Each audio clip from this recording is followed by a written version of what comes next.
در نتیجه درگیری های پسین میان نیروهای امارت اسلامی و مرزبانان پاکستانی در ولسوالی دندپتان پکتیا، شماری از خانواده ها از مناطق اصلی خود بیجا شدند.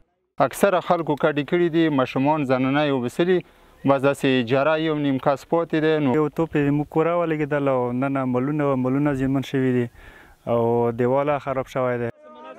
باشندگان پکتیا در واکنش به حمله پسین مرزبانان پاکستانی بر ولسوالی دندپتان ولایت راهپیمایی کردند. څوک چې د موږ په یوال ویشته خوره تروس کې یا غصب کوي یا لوندې کوي، ټول کومونه آماده یو په خپله په یوال ویش به د خپل سرونه قربان کوو. د دوی درې ورځې کومه داسې کې نښتې کېږي دا د زغملو وړ نه. در همین حال امارت اسلامی میگوید که یک کمیته مشترک کاری به هدف جلوگیری از درگیری های مرزی میان نیروهای امارت اسلامی و مرزبانان پاکستانی در ولسوالی دندپتان پکتیا تلاش میکند.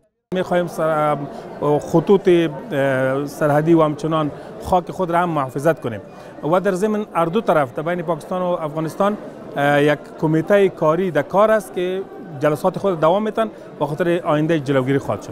از سوی هم شماری از بزرگان قوم در پکتیا یک کمیته 15 نفری را به هدف گفتگو با جانب پاکستانی ایجاد کرده است.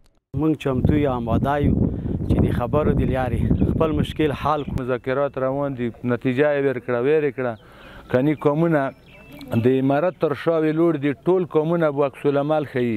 این در حالی است که در نتیجه درگیری های مرزی پسین در ولسوالی دندپتان پکتیا بیش از 20 تن از هر دو طرف کشته و زخمی شدند.